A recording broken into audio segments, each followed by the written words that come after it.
Bismillahirrahmanirrahim. Assalamualaikum warahmatullahi wabarakatuh. Dalam sejarah Islam, kita telah mengetahui berapa banyak perjuangan-perjuangan yang dihadapi Rasulullah SAW dalam menyebar agama Islam. Semua itu tak lepas dari yang namanya peperangan, mulai dari perang Badar, penaklukan kota Mekah, perang Tabuk, dan lain sebagainya. Dalam sebuah peperangan pasti ada yang namanya panglima perang atau jenderal besar.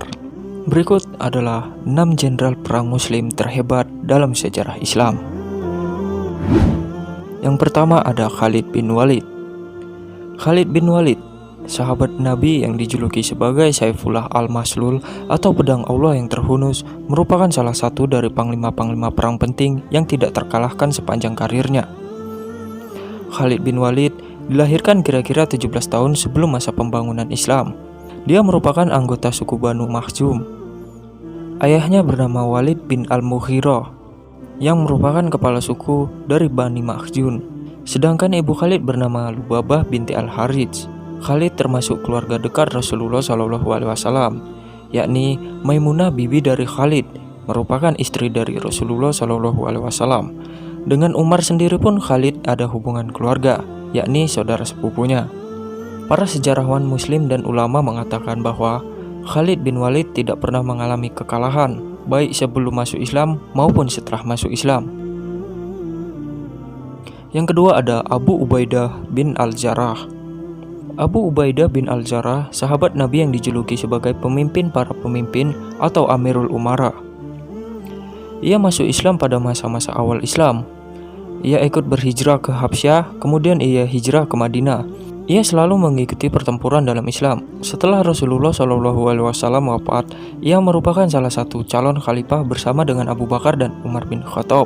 Setelah terpilihnya Abu Bakar sebagai khalifah, dia ditunjuk menjadi panglima perang pasukan muslim untuk berperang melawan kekaisaran Romawi. Abu Ubaidah menutup usia pada tahun 18 Hijriah. Di usianya yang ke-58, dia wafat karena wabah pandemi Amwas. Pengambilan nama pandemi ini berdasarkan pertama kali virus itu muncul, yakni di kota Amwas, wilayah barat Yerusalem, Palestina, 4 mil dari Baitul Maqdis. Yang ketiga ada Sa'ad bin Abi Waqqas.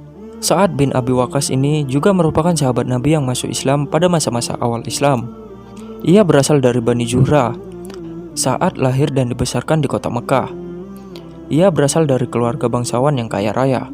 Kepahlawanan Sa'ad bin Abi Waqqas ini tertulis dalam sejarah saat memimpin 3.000 pasukan muslim melawan 120.000 pasukan Persia yang dipimpin oleh Rustum dan Yazdagrid.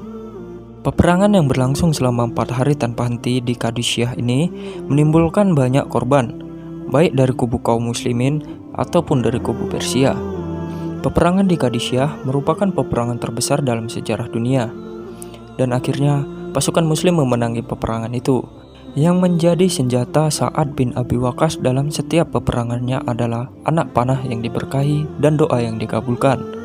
Rasulullah SAW bersabda, "Lemparkan anak panah ini, wahai Sa'ad. Ayah dan ibuku menjadi tebusanmu." Yang keempat ada Tariq bin Ziyad, penakluk kota Andalusia. Musim panas pada tahun 711 Masehi atau 92 Hijriah, Tariq bin Ziyad atau dalam sejarah Spanyol lebih dikenal sebagai Tariq el Tuerto atau Tariq yang memiliki satu mata. Pasukan Tariq tiba di Jabal Tariq dan menyerbu wilayah Andalusia atau yang lebih dikenal sekarang menjadi Spanyol dan Portugis. Pasukan Tariq berhasil meraih kemenangan yang menentukan atas kerajaan Visigoth, di mana Raja Roderick terbunuh pada tanggal 19 Juli 711 Masehi dalam pertempuran Guadalete dan menjadi gubernur di Andalusia. Setelah beberapa saat menjadi gubernur di Andalusia, Tariq bin Ziyad dipanggil kembali oleh Khalifah Al-Walid ke Damaskus. Akhir hidup dari Tariq bin Ziyad masih menjadi misteri dan belum diketahui.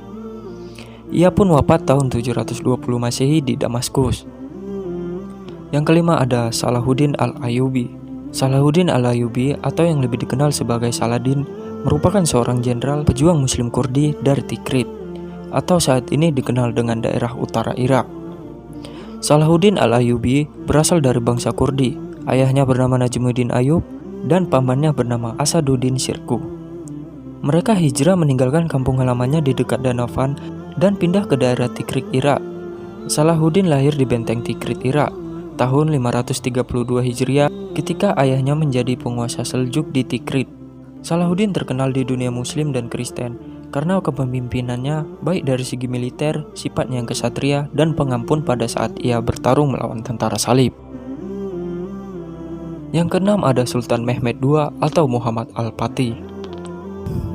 Muhammad Al-Fatih atau yang lebih dikenal dengan Sultan Mehmed II. Mehmed lahir pada 30 Maret 1432 di Edirne, ibu kota Utsmaniyah kala itu. Dia merupakan anak dari Sultan Mufad II dan Huma Hatun.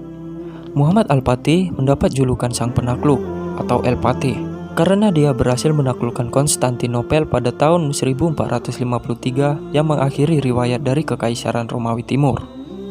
Keberadaan Muhammad Al-Fatih ini pun sudah diprediksi oleh Rasulullah SAW dalam sabdanya, kota Konstantinopel akan jatuh ke tangan Islam.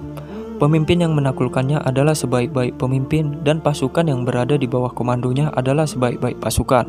Hadis riwayat Ahmad bin Hanbal Al-Musnad. Muhammad Al-Fatih adalah seorang sultan dari kerajaan Utsmaniyah yang merupakan sultan ketujuh dalam sejarah Bani Utsmaniyah. Dan ia juga yang mengganti nama Konstantinopel menjadi Istanbul atau Islam keseluruhannya. Dan kini nama tersebut telah diganti oleh Mustafa Kemal Atatürk menjadi Istanbul. Cukup sekian video saya kali ini, semoga apa yang saya sampaikan dapat menjadi ilmu dan pengetahuan kita. Terima kasih, wassalamualaikum warahmatullahi wabarakatuh.